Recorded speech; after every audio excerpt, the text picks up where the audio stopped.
ನಮಸ್ತೆ ಫ್ರೆಂಡ್ಸ್, ಸ್ಕಂದ ಕ್ರಿಯೇಟರ್ಸ್ಗೆ ಸ್ವಾಗತ. ಎಲ್ಲರೂ ಹೇಗಿದ್ದೀರಾ? ನೋಡಿ, ನಾವಿವತ್ತು ಒಂದು ಒಳ್ಳೆ ರೆಸಿಪಿನ ತಿಳ್ಕೊಳ್ಳೋಣ. ತುಂಬ ಹೆಲ್ತಿ ರೆಸಿಪಿ ಅಂತಲೇ ಹೇಳ್ಬೋದು. ಅದೇ ನುಗ್ಗೆಕಾಯಿ ಸಾಂಬಾರನ್ನ ಇವತ್ತು ಮಾಡಿ ತೋರಿಸ್ತಿದ್ದೀವಿ. ಈ ನುಗ್ಗೆಕಾಯಿ ಚಿಕ್ಕ ಮಕ್ಕಳಿಂದ ಹಿಡಿದು ವಯಸ್ಸಾದವ್ರವರೆಗೂ ನುಗ್ಗೆಕಾಯಿ ಅಂದರೆ ಯಾರಿಗೆ ತಾನೇ ಇಷ್ಟ ಇಲ್ಲ ಹೇಳಿ? ಅದಕ್ಕೂ ಒಂದು ಕಾರಣ ಇದೆ. ಇದರಲ್ಲಿ ತುಂಬ ಫೈಬರ್ ಇದೆ, ಸಿ ವಿಟಮಿನ್ ಇದೆ, ನುಗ್ಗೆಕಾಯಿ ಮೂಳೆಗೆ ಬಲಿಷ್ಠ, ಕ್ಯಾಲ್ಸಿಯಂ ತುಂಬ ಇದೆ. ಇದರಲ್ಲಿ ರಕ್ತದ ಪ್ರಮಾಣವನ್ನು ಹತೋಟಿಲಿಡ್ತದೆ. ಈ ಥರ ತುಂಬ ಹೆಲ್ತಿ ಬೆನಿಫಿಟ್ ಇರೋಂಥ ನುಗ್ಗೆಕಾಯಿನ ಯಾರು ತಾನೇ ಇಷ್ಟಪಡಲ್ಲ? ಡಾಕ್ಟ್ರುಗಳು ಹೇಳ್ತಾರೆ ವಾರಕ್ಕೆ 2 ಸಲನಾದರೂ ನುಗ್ಗೆಕಾಯಿ ತಿನ್ನಿ, ತುಂಬ ಒಳ್ಳೆಯದು ಅಂತ ಹೇಳ್ತಾರೆ.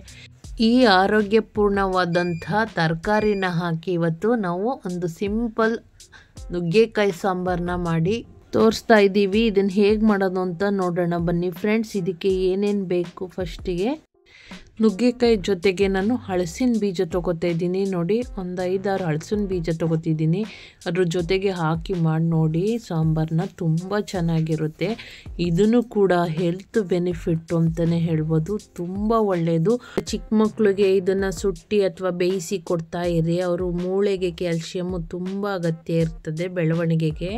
ಹಾಗಾಗಿ ಈ ಥರ ಹಲಸಿನ ಬೀಜಗಳು ಸಿಕ್ಕರೆ ಸಾಂಬಾರ್ ಜೊತೆಗೆ ಬೇಯಿಸಿ ಮಕ್ಕಳಿಗೆ ಕೊಡಿ, ತುಂಬ ಒಳ್ಳೆಯದು. ಇಲ್ಲಿ ನೋಡಿ, ಅವಾಗಲೇ ತಗೊಂಡಿರೋಂತಹ ನುಗ್ಗೆಕಾಯಿನ ನಾವು ಹೀಗೆ ಕಟ್ ಮಾಡಿ ಸಿಪ್ಪೆಯನ್ನು ಸುಲಿದು ಇಟ್ಟಿದ್ದೀವಿ. ಅಂದರೆ ಇಲ್ಲಿ ಮೇಲೆ ದಪ್ಪಕ್ಕೆ ನಾರು ಎಳೆದು ತೆಗೆದ್ರೆ ಸಾಕು. ಫುಲ್ಲು ತೆಗಿಬಾರ್ದು, ಚಾಕಲ್ಲೆಲ್ಲ ಕಟ್ ಮಾಡಬಾರ್ದು. ಸುತ್ತ ಇರೋಂಥ ಸ್ವಲ್ಪ ನಾರನ್ನ ಬಿಡಿಸ್ಕೊಂಡು ಈ ಥರ ಕಟ್ ಮಾಡ್ಕೊಂಡು ಇಟ್ಕೋಬೇಕು.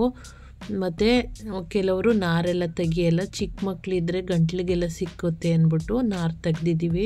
ಮೊದಲೇ ತೋರಿಸಿದ ಹಾಗೆ ಬಿಡಿಸಿ ಇಟ್ಕೊಂಡಿರೋಂಥ ಹಲಸಿನ ಬೀಜಗಳು ಮತ್ತು 2 ದಪ್ಪ ಗಾತ್ರದ ಹುಳಿ ಟೊಮೊಟೊ ತೊಗೊಂಡಿದ್ದೀನಿ. ನಿಮ್ಮ ಹತ್ರ ಜಾಮೂನ್ ಹಣ್ಣಿದ್ರೆ ಅದನ್ನೇ ಒಂದು 3 ಹಾಕಬೇಕಾಗುತ್ತೆ. ಇಲ್ಲಿ ಹುಳಿ ಹಣ್ಣಾಗಿರೋದ್ರಿಂದ 2 ಹಾಕಿದ್ದೀನಿ. ಮತ್ತು 2 ಮೀಡಿಯಮ್ ಗಾತ್ರದ ಈರುಳ್ಳಿ, ಸ್ವಲ್ಪ ಕೊತ್ತಂಬರಿ ಸೊಪ್ಪು, ಮತ್ತು ಇಲ್ಲಿ ಒಂದು 5-6 ಎಸ್ಲು ಬೆಳ್ಳುಳ್ಳಿ, ಒಂದು 2 ಇಂಚು ಶುಂಠಿ ಕಟ್ ಮಾಡಿ ಇಟ್ಕೊಂಡಿದ್ದೀನಿ, 3 ಲವಂಗ, 1 ಇಂಚು ಚಕ್ಕೆ ತಗೊಂಡಿದ್ದೀನಿ. ಅಂದರೆ ಇಲ್ಲಿ ನೋಡಿ, ಜಾಸ್ತಿ ಕಾಯಿ ತಗೊಂಡಿಲ್ಲ, 3 ಸ್ಪೂನಷ್ಟು ಕಾಯಿ ತಗೊಂಡಿದ್ದೀನಿ. ಒಂದು ಆಲೂಗೆಡ್ಡೆ, ಮಕ್ಕಳಿಗೆಲ್ಲ ತಿನ್ನೋಕೆ ಇಷ್ಟ ಆಗುತ್ತೆ ಅಂತ ಒಂದು ಆಲೂಗೆಡ್ಡೆ ತೊಗೊಂಡಿದ್ದೀನಿ. ಇಲ್ಲಿ ಇದು ಸಾಂಬಾರು ಪೌಡ್ರು, ಬೇಳೆ ಸಾಂಬಾರು ಪೌಡ್ರು. ನಾವಿಲ್ಲಿ ಬೇಳೆ ಎಲ್ಲ ಕೂಗಿಸ್ತಾ ಇಲ್ಲ. ಈ ಸಾಂಬಾರು ಪೌಡ್ರ್ ಹಾಕಿದ್ರೇ ಸಾಂಬಾರು ಸ್ವಲ್ಪ ಗಟ್ಟಿ ಬರುತ್ತೆ. 1 ಸ್ಪೂನು ಅಥವಾ 1.5 ಸ್ಪೂನು, ಮನೇಲಿ ಎಷ್ಟು ಜನ ಇದ್ದೀರಾ ನೋಡಿಕೊಂಡು, 4 ಜನ ಹಿಂಗೆಲ್ಲ ಇದ್ದರೆ 1.5 ಸ್ಪೂನ್ ಬೇಕಾಗುತ್ತೆ. 3 ಜನ 2 ಜನ ಹಿಂಗಿದ್ರೆ 1 ಸ್ಪೂನ್ ಸಾಕು. ಬೇಳೆ ಸಾರು ಪೌಡ್ರ್ ಇರೋದ್ರಿಂದ ನಾವು ಯಾವುದು ಬೇಳೆ ಕೂಗಿಸ್ಕೊಂಡಿಲ್ಲ. ಹಾಗೆ ನುಗ್ಗೆಕಾಯಿ ತರಕಾರಿ ಹಾಕಿ ಮಾಡ್ತಿರೋದು. ಈಗ 3 ಸ್ಪೂನು ಕಾಯಿ ತುರಿ ತಗೊಂಡಿದ್ನಲ್ಲ ಅದು, ಮತ್ತು 1 ಸ್ಪೂನಷ್ಟು ಬೇಳೆ ಸಾಂಬಾರು ಪೌಡ್ರು, ಖಾರ ರುಬ್ಬಕ್ಕೆ ಅಂತ ಇಟ್ಕೊಂಡಿರೋ ಅಂಥ ಈರುಳ್ಳಿ, ಕೊತ್ತಂಬರಿ ಸೊಪ್ಪು, ಚಕ್ಕೆ, ಲವಂಗ, ಶುಂಠಿ ಎಲ್ಲನೂ ಸೇರಿಸಿ ನೀರು ಹಾಕಿ ರುಬ್ಕೋಬೇಕು. ಇಲ್ಲಿ 2 ಈರುಳ್ಳಿ ತೊಗೊಂಡಿದ್ನಲ್ಲ, ಅದ್ರ ಬದಲು ನಾನು 1.5 ಈರುಳ್ಳಿನ ರುಬ್ಬಕ್ಕೆ ಹಾಕ್ತಿದ್ದೀನಿ. ಅರ್ಧ ಈರುಳ್ಳಿನ ನಾನು ಒಗ್ಗರಣೆಗೆ ಇಟ್ಕೊಂಡಿದ್ದೀನಿ, ಅಷ್ಟೇ ಸಾಕು. ಮತ್ತು ಬೆಳ್ಳುಳ್ಳಿ 5-6 ಎಸ್ಲು ಇತ್ತಲ್ಲ ಅದು ಹಾಕಿ, ಶುಂಠಿ, ಬೆಳ್ಳುಳ್ಳಿ, ಚಕ್ಕೆ, ಲವಂಗ ಎಲ್ಲ ಹಾಕಿ, 2 ಟೊಮೊಟೊ ಇತ್ತಲ್ಲ ಅದರಲ್ಲಿ 1.5 ಟೊಮೊಟೊನ ಹಾಕೋತಿದ್ದೀನಿ. ಅರ್ಧ ಟೊಮೊಟೊ ಸಾಂಬಾರು ಹುಳಿಗೆ ಹಾಕಿದ್ರೆ ಚೆನ್ನಾಗಿರುತ್ತೆ ಅಂತ ಎತ್ತಿಟ್ಕೊಂಡೆ. ಈ ಖಾರ ಸಣ್ಣಕ್ಕೆ ಪೇಸ್ಟ್ ಆಗಬೇಕು. ಇದನ್ನು ರುಬ್ಬಿ ಇಟ್ಕೊಂಡು ಒಂದು ಗ್ಯಾಸ್ ಸ್ಟವ್ ಮೇಲೆ ಕುಕ್ಕರ್ನ ಇಟ್ಟು 3 ಸ್ಪೂನಷ್ಟು ಎಣ್ಣೆ ಹಾಕಿದೆ. ಅಂದರೆ ಇಲ್ಲಿ ನಾನು ಕೊಬ್ಬರಿ ಎಣ್ಣೆ ಯೂಸ್ ಮಾಡ್ತಾಯಿದ್ದೀನಿ. ನೀವು ಮನೇಲಿ ಯಾವ ಎಣ್ಣೆ ಬೇಕಾದರೂ ಯೂಸ್ ಮಾಡ್ಬೋದು. ಇಲ್ಲಿ ಅರ್ಧ ಈರುಳ್ಳಿ ಹಾಕ್ತಾಯಿದ್ದೀನಿ. ಅದೇ ಮೊದಲು ಒಗ್ಗರಣೆಗೆ ಅಂತ ಎತ್ತಿಟ್ಟಿದ್ವಲ್ಲ ಅರ್ಧ ಈರುಳ್ಳಿ, ಅದನ್ನು ಹಾಕ್ಕೊಂಡು ಬ್ರೌನ್ ಕಲರ್ ಬರೋವರೆಗೆ ಸ್ವಲ್ಪ ಒಗ್ಗರಣೆಯಲ್ಲಿ ಈರುಳ್ಳಿನ ಸುಣ್ಣಿಸಿದ್ಮೇಲೆ ಈಗ ನಾವು ನುಗ್ಗೆಕಾಯಿ ಬಿಡಿಸಿಟ್ಕೊಂಡಿದ್ವಲ್ಲ, ನುಗ್ಗೆಕಾಯಿ ಮತ್ತು ಹಲಸಿನ ಬೀಜ ಒಟ್ಟಿಗೆ ಅದನ್ನು ಬಿಡಿಸಿ ತೊಳೆದು ಈಗ ಒಗ್ಗರಣೆಗೆ ಹಾಕ್ತಾಯಿದ್ದೀನಿ. ಈಗ ಒಗ್ಗರಣೆಯಲ್ಲಿ ಸ್ವಲ್ಪ ಸುಂಡಿಸ್ಬೇಕು ನುಗ್ಗೆಕಾಯಿನ, ಚೆನ್ನಾಗಿರುತ್ತೆ. ಒಂದು 2-3 ನಿಮಿಷ ಈ ಥರ ಎಣ್ಣೆ ಈರುಳ್ಳಿಲಿ ಸುಂಡಿಸಿದ್ರೆ ಚೆನ್ನಾಗಿರುತ್ತೆ.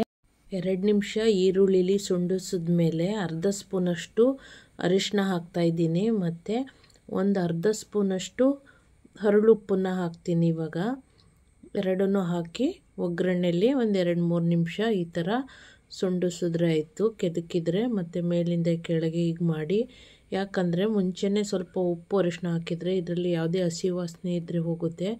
ಮತ್ತು ಇದು ಉಪ್ಪು ಹಿಡಿದು ಚೆನ್ನಾಗಿ ನುಗ್ಗೆಕಾಯಿ ಎಲ್ಲ ಬೇಯುತ್ತೆ ಅಂತ ಉಪ್ಪು ಅರಿಶಿನ ಹಾಕ್ತೆ. ಮತ್ತು ಇವಾಗ ರುಬ್ಬಿಟ್ಟಿರೋಂತಹ ಮಸಾಲೆನ ಹಾಕ್ತಾಯಿದ್ದೀನಿ. ಮಸಾಲೆ ಹಾಕಿ ಮಸಾಲೆಯಲ್ಲಿ ಈ ನುಗ್ಗೆಕಾಯಿ ಎಲ್ಲ ಸುಂಡಿಸಿ ಮತ್ತು ಸ್ವಲ್ಪ ಈ ಮಿಕ್ಸಿ ಜಾರಲ್ಲಿರೋ ನೀರೆಲ್ಲ ತೊಳೆದು ಹಾಕಬೋದು.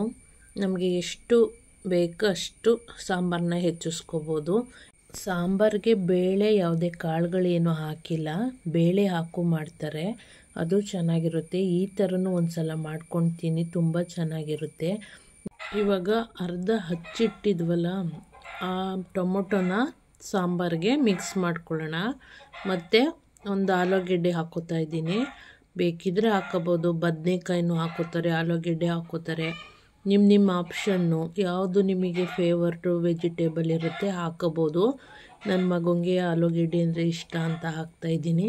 ಸ್ವಲ್ಪ ಉಪ್ಪು ಹಾಕಿದ ಮತ್ತು ಇನ್ನೊಂದು ಸ್ವಲ್ಪ ಹಾಕ್ತೆ. ರುಚಿ ನೋಡಿ ಉಪ್ಪು ಖಾರ ಎಲ್ಲ ಕರೆಕ್ಟಾಗಿದೆ. ಸಾಂಬಾರು ಕುದಿ ಬರುವಾಗ ಹೀಗೆ ಒಂದು ವಿಷಲ್ನ ಮಾಡ್ಕೊಂಡ್ರಾಯ್ತು. ಅಂದರೆ ಕುಕ್ಕರ್ ಲಿಡ್ನ ಮುಚ್ಚಿ ನಾವು ಒಂದು ವಿಷಲ್ ಕೂಗಿಸ್ಕೊಂಡೆ.